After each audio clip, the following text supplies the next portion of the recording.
Buongiorno a tutti ragazzi, benvenuti in questo nuovo video. Ci tengo a precisare una cosa importantissima prima di cominciare. Innanzitutto questo video è stato creato come aiuto. Si riesce ad utilizzare solo se avete sotto mano anche il manuale di officina della vostra moto.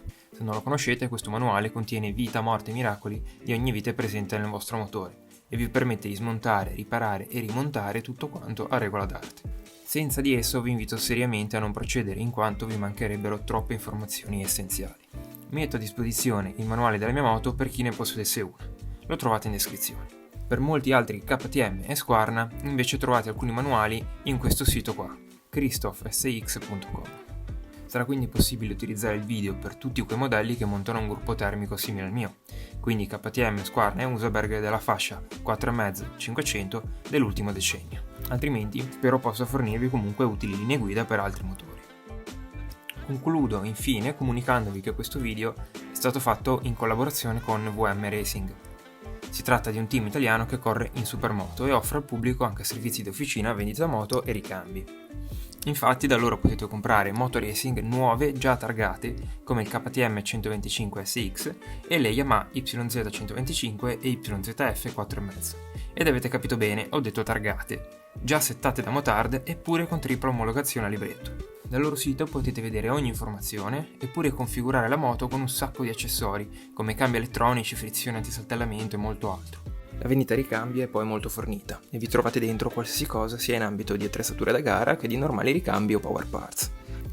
Inoltre, se avete bisogno di fare lavorazioni come queste, la loro officina offre un servizio d'eccellenza in ambito. Si occupano loro di effettuare il ritiro dei pezzi o dell'intero motore e vi forniscono un preventivo in breve tempo. Voglio ringraziare inoltre Davide De Fenu, che mi ha aiutato lungo il lavoro e senza la quale non avrei potuto mostrarvi come si effettuano le misurazioni delle tolleranze. Questo è quanto, spero vi possa essere tutto di aiuto e buona visione. Bene, il primo passo è levare il serbatoio, svuotare i radiatori ed infine smontarli. Solitamente ogni moto ha una vite di spurgo del liquido refrigerante. Quella dell'Usaberg si trova direttamente sopra la pompa dell'acqua.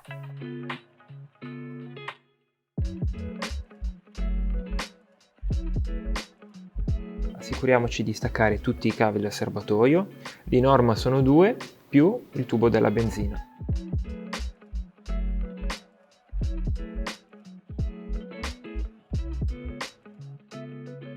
Scolleghiamo pure tutto ciò che è collegato alla parte alta del motore, tra cui collettori di scarico, tubi liquido refrigerante, vari spinotti, eventuali supporti del motore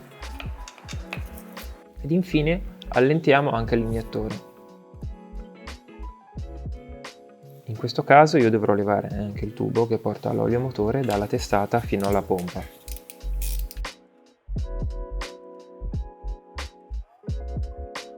Finalmente possiamo levare il coperchio punterie e procedere con la messa in fase del motore. Per farlo abbiamo bisogno di accedere al volano per utilizzare il dado posto sull'albero motore. Ricordiamoci ovviamente di levare la candela in modo da non avere compressione nella camera di scoppio. La messa in fase è molto semplice, come vedete basta girare l'albero fin quando i contrassegni posti sulla testata del motore non vengono allineati. Quando il motore è messo in fase, il pistone si trova nel cosiddetto punto morto superiore, ovvero PMS. A questo punto KTM mette a disposizione, su quasi tutti i suoi motori, una vite che ci permette di andare a bloccare l'albero in questa posizione. In questo modo, qualsiasi cosa faremo, non andremo a perdere la messa in fase dell'albero motore. Nel mio caso basterà svitare la vite, togliere lo spessore e riavvitarla. Controllate di vedere in fondo al foro l'incavo dell'albero motore, prima di inserire la vite. Torniamo dal lato della distribuzione ed allentiamo la catena smontando il tenditore. Adesso se tiriamo via il blocco superiore, l'albero a camme dovrebbe venire via abbastanza facilmente.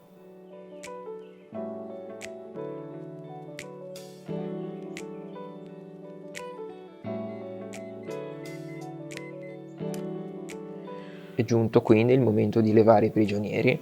Quello che consiglio di fare è di non svitare del tutto prigioniero per prigioniero, ma di allentarli tutti piano piano, fino a quando non li leverete.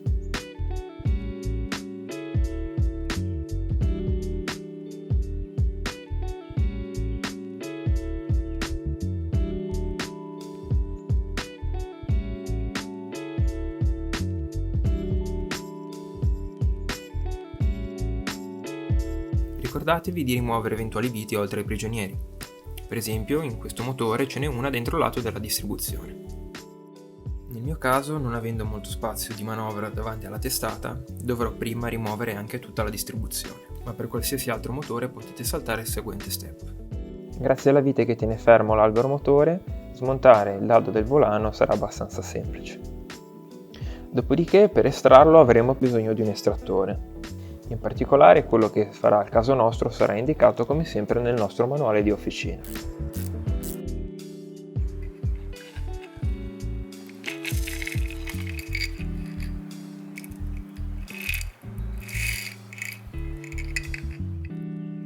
Sfiliamo pure via la testata e facciamo caso a non perdere le guide che tengono allineato la testata al cilindro.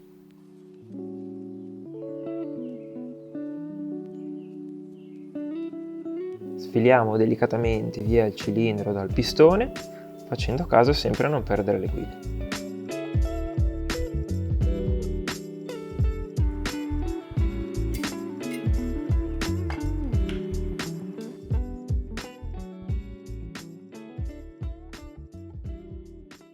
Per levare il pistone è buona norma usare un panno per coprire il vano dell'albero motore.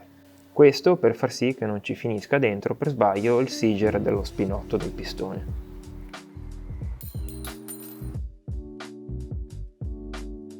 Terminiamo quindi la fase iniziale di smontaggio sfilando via lo spinotto che tiene fermo il pistone sulla biella. Adesso entriamo nell'ambito della misurazione delle tolleranze. Tramite di esse capiremo innanzitutto se i pezzi vanno sostituiti ed eventualmente di che misura bisognerà prendere quelli nuovi. Per procedere utilizzeremo rispettivamente un micrometro per il pistone ed un comparatore per il cilindro. Il micrometro è uno strumento con una precisione del centesimo di millimetro.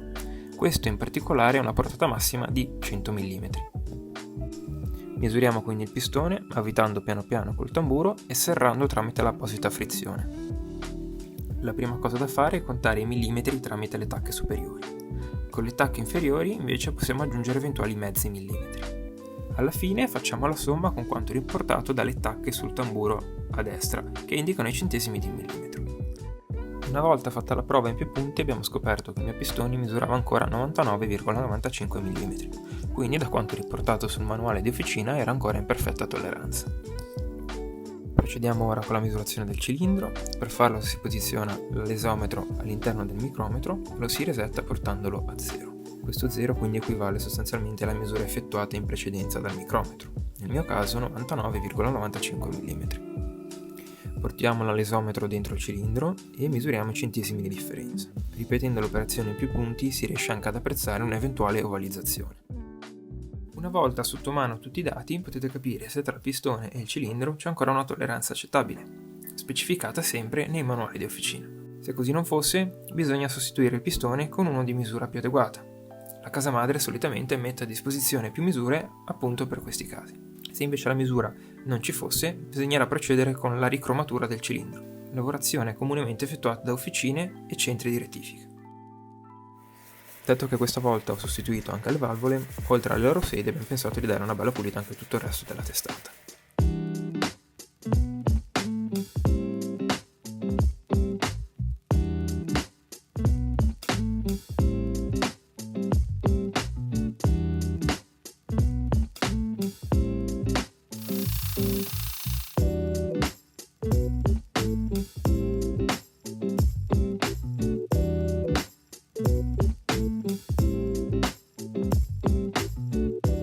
Prima di rimontare tutto è importante anche effettuare una pulizia della testata tramite un piano di riscontro. Bastano poche passate fatte in senso orario su carta di grana 800, insieme dello svitolo per aumentare la scorrevolezza. Questo processo aiuta ad eliminare piccole righe sulla superficie ed aumenterà la tenuta della nuova guarnizione. Apriamo qui la parentesi relativa alla misurazione del gioco delle valvole. Innanzitutto la procedura si effettua per ogni moto con il pistone al punto morto superiore, con le valvole quindi perfettamente chiuse. Analizziamo ora i diversi casi possibili. Mettiamo che il vostro manuale di officina riporta un gioco delle valvole di aspirazione che deve spaziare tra 0,10 e 0,15 mm. Idealmente ciò significa che lo spessimetro da 0,10 dovrebbe passare senza alcuna fatica e quello da 0,15 invece dovrebbe fare molta fatica o addirittura non passare. Questo sarebbe il gioco perfetto. Se la misurazione si rivela tale, allora non dovete fare nulla. Vi sono poi i due casi limite, ovvero uno dove lo spessimetro da 0,10 faccia fatica a passare, ciò significa valvole puntate, oppure l'altro dove quello da 0,15 passi senza problemi, ovvero gioco eccessivo. In entrambi i casi il nostro scopo sarà quello di riportare il gioco ideale descritto in precedenza. Facciamo quindi l'esempio che durante la misurazione risulti esserci un gioco eccessivo, situazione più comune. Per modificare il gioco bisogna smontare braccetti valvole in modo da poter accedere ad ogni spessore. Prendiamo la misura dello spessore tramite un calibro e cerchiamone uno della misura appena superiore. Gli spessori si trovano quasi di ogni misura e vengono venduti sia singolarmente che a stock. Rimontiamo e controlliamo se adesso il gioco risulta essere accettabile.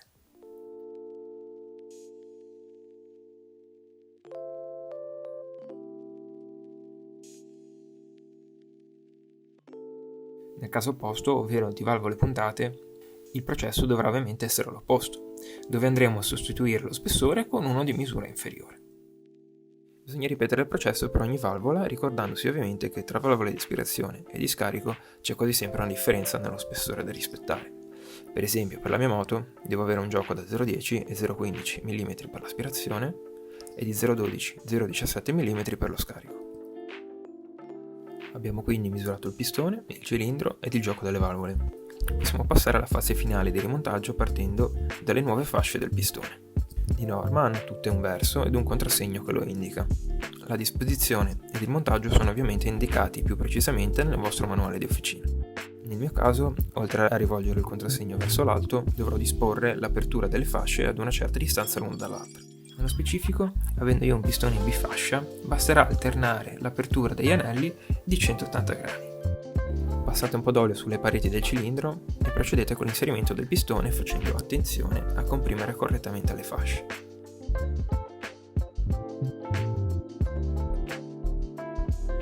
Ricordiamoci ovviamente che anche il pistone ha un verso, solitamente indicato da un contrassegno che va sempre posto verso il lato dello scarico.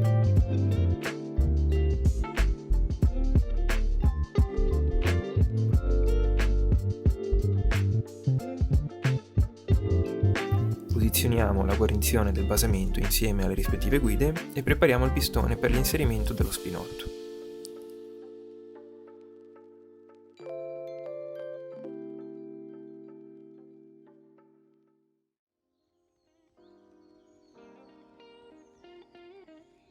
Come prima è consigliato sempre l'uso di un panno per coprire la cavità dell'albero motore. Con molta pazienza adesso potete dedicarvi ad inserire il sigero dello spinotto. Attenzione che i siger hanno anche loro un verso che varia da moto a moto. Spingete delicatamente il cilindro verso il basamento senza porre mai troppa forza. Se fa resistenza, piuttosto estraete il cilindro e ripetete l'inserimento.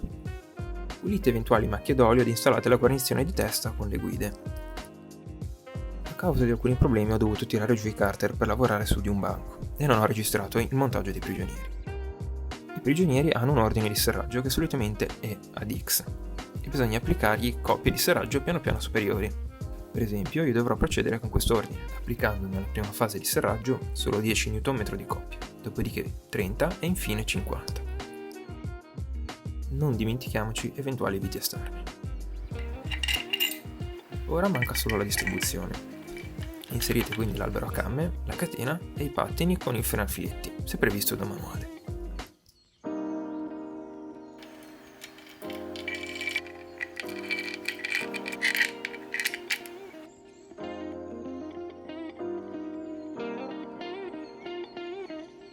Cercate di mettere in fase il camme più o meno ad occhio ed eventualmente spostatevi di dente in dente per correggere.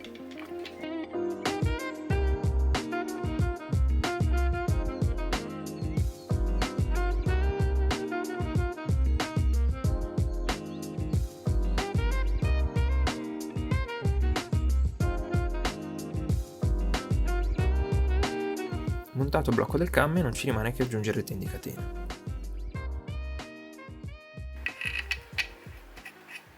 Inseriamo il volano stringendo il dado alla coppia indicata sul manuale.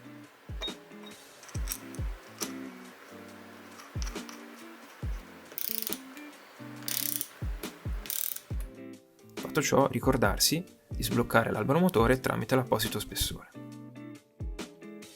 Abbiamo finito. Possiamo rimontare tutto assieme assicurandoci di riposizionare sul motore ogni eventuale spinotto o tubo. Ultimo step sarà versare nuovamente il liquido refrigerante nel circuito, effettuando uno spurgo per eliminare eventuali bolle d'aria. Spero che il video vi sia stato di aiuto, per qualsiasi dubbio commentate pure. Alla prossima!